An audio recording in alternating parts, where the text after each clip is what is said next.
Bonjour à tous, je suis content de vous revoir. Non, vous ne rêvez pas, je n'ai pas mis la publicité de début de vidéo dans cet épisode. Pour la simple et bonne raison que c'est le dernier, et que j'avais envie de vous remercier, personnellement, d'avoir été à mes côtés durant ces 24 jours. L'enjeu avec cette série, vous l'aurez compris, c'était de vous faire découvrir le monde d'Egadia, un monde sur lequel je travaille depuis plusieurs années et dans lequel j'ai tant d'histoires à raconter. C'est un projet artistique titanesque. Je vous parle de milliers de pages, de dizaines d'histoires qui seront à la fois des romans, des jeux et des fictions audio. Des fictions que vous pourrez d'ailleurs retrouver en exclusivité dans Tellington, l'application de fiction sonore que nous développons chez Superflame Studio. Grâce à l'argent généré par les abonnements, nous allons pouvoir mettre à exécution tant de projets. Vous êtes des milliers à avoir téléchargé l'application et des centaines à avoir pris un abonnement. N'hésitez pas, si vous en avez l'envie et les moyens, à télécharger l'application et à souscrire à un abonnement. Venez grossir les rangs de l'Alliance et profitez notamment des séries Talion l'exilé et La forêt sans fin. Grâce aux abonnés Tellington, il y en a tant d'autres qui arrivent. Le lien pour télécharger l'application est dans la description. Sur ce, servez-vous un petit chocolat chaud, installez-vous confortablement, fermez les yeux et laissez-vous guider par le son de ma voix. Mes amis, nous repartons ensemble pour Marmottin. Soyez les bienvenus dans le 24e et dernier chapitre de cette Superflame Story.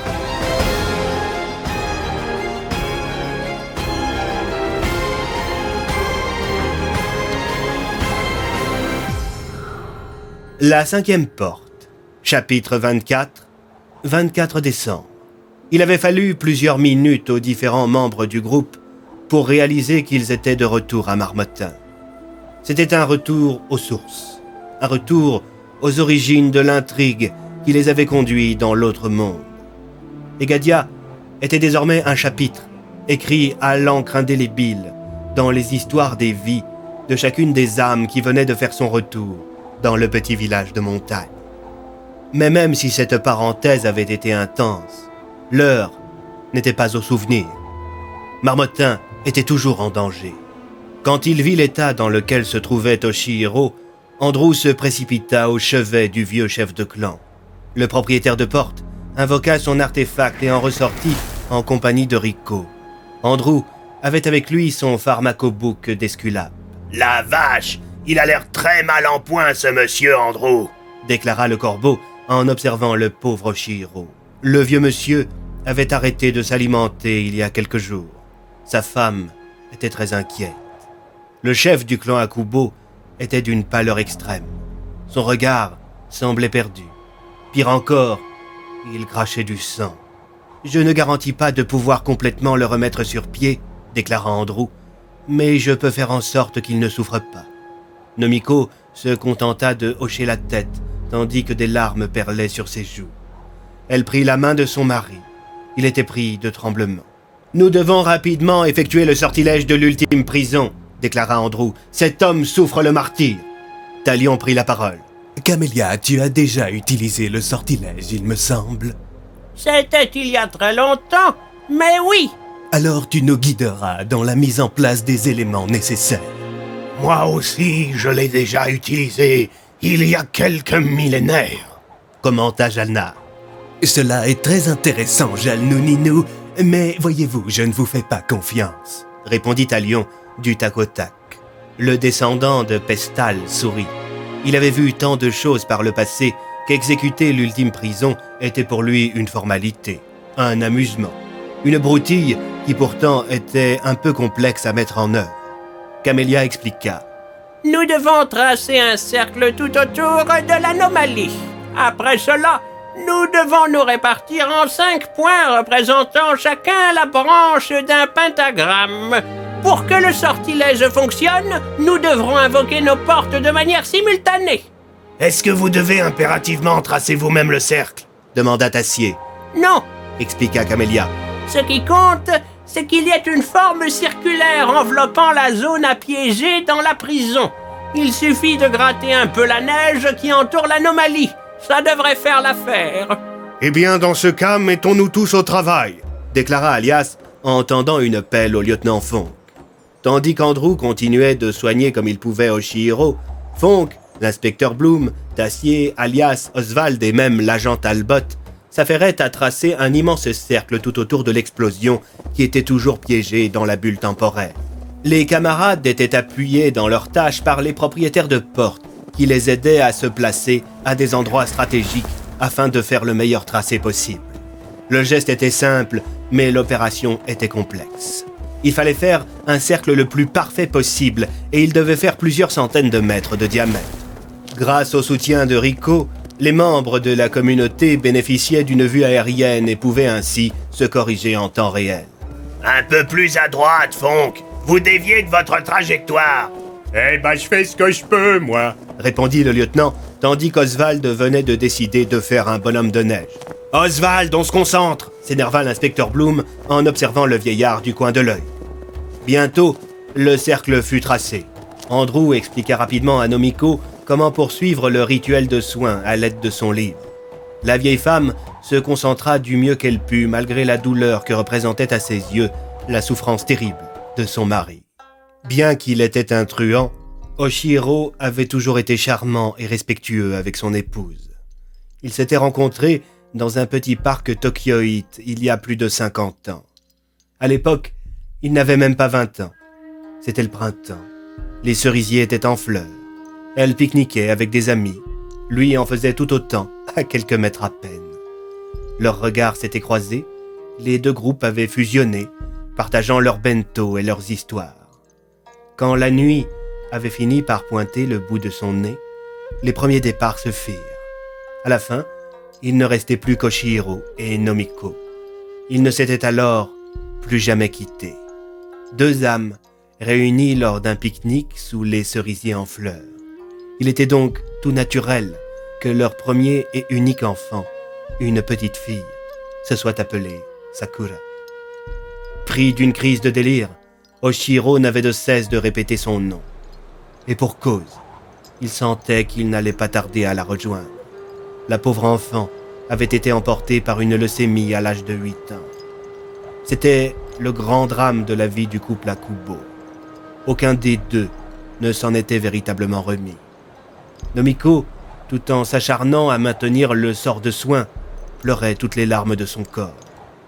Pendant ce temps, les propriétaires de portes terminaient de se répartir le long du cercle qu'avait tracé le reste du groupe.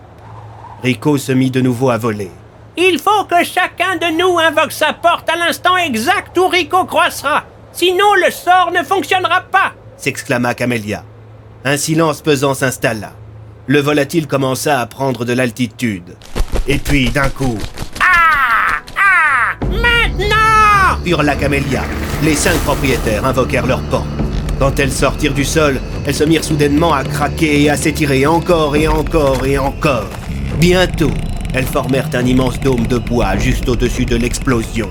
« Surtout, reprit Camélia, qu'aucun de vous ne fasse partir sa porte, sinon le sortilège sera rompu !» Andrew se mit à crier. « Nathan, allez dire à Oshihiro qu'il peut retirer son katana magique !» Le vieil homme était toujours sujet à sa crise de délire. Il était incapable de se lever et de retirer son épée du sol. Alias et Tassier l'aidèrent. L'artefact était puissamment ancré dans son socle. « On a besoin d'aide !» cria Alias, tandis que Fonk, Oswald et l'inspecteur Bloom arrivaient en renfort. Ils tirèrent de toute leur force, et bientôt le sabre japonais commença à bouger. Quand il fut enfin extirpé du sol, une tempête se leva, et la bulle temporelle s'arrêta net. Soudain, il y eut un gigantesque bruit sourd, et le sol trembla. L'anomalie venait d'exploser, prise au piège dans le dôme de l'éternelle prison. « Est-ce que ça a fonctionné ?» demanda l'inspecteur Bloom en se précipitant vers Andrew. Je crois que oui. Il n'y a qu'un seul moyen de le savoir, déclara Cornelius. Il posa sa main contre l'énorme dôme en bois. Il se concentra et lança d'une voix enjouée. « Rien à signaler, je ne ressens pas la moindre vibration. »« C'est terminé, » déclara Jalnar en désinvoquant sa porte sans prévenir les autres. Le descendant de Pestal savait qu'il n'y avait plus rien à craindre. Tu aurais pu nous prévenir que tu allais faire ça, Jalnar. Se plaignit Talion, tandis que le dôme se décomposait lentement. Les 5 portes reprirent leur apparence normale, révélant un immense cratère fumant. Au centre de l'immense trou se trouvait une porte. « Qu'est-ce que c'est que ça ?» déclara Andrew, complètement ahuri. « C'est une porte », répondit Talion. Andrew s'énerva. « Je sais très bien qu'il s'agit d'une porte. Je demande pourquoi il y en a une ici. Camélia, c'est la tienne? Non. Cornelius? Non, Jalnar? non, cette porte n'appartient à aucun d'entre nous. Elle n'appartient à personne d'ailleurs. Je le sens. Attendez, vous êtes en train de dire que... L'explosion a généré une nouvelle porte. Elle n'a aucun propriétaire. Une nouvelle place pour un nouveau Dokipa vient d'être créée. Et je compte bien m'en emparer. lança la voix de Contumace, tandis que des centaines de soldats armés de fusils à baïonnettes débarquaient. Tout un bataillon de l'armée impériale venu d'Egadia avait profité de l'agitation ambiante pour encercler le groupe. « Contumace, comment est-ce que vous avez fait pour venir? Comment avez-vous vaincu l'ombre d'ocre ?» demanda l'inspecteur Bloom, tandis que plusieurs marmottanais et soldats de la DPA reprenaient leurs esprits. « L'ombre d'ocre, ces messieurs de la garde occulte n'ont mis qu'une petite dizaine de minutes pour abattre ce monstre. Maintenant, si vous voulez bien, je vais récupérer ma porte. » lança Contumace, tandis que Klaus Sattler arrivait en courant. « Ça alors! Ça a fonctionné comme prévu !» s'exclama le scientifique allemand. « Contumace, qui sont ces hommes en uniforme ?»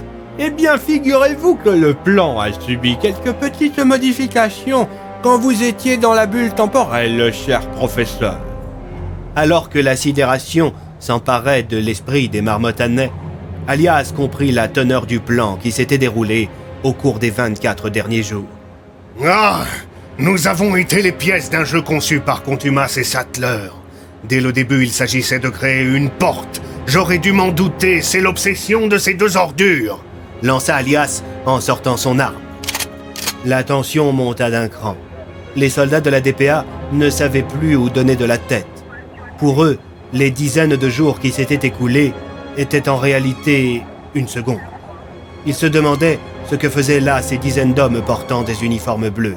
« Division Plume d'Argent !» s'exclama Contumace. « Je suis votre chef, votre seul chef légitime.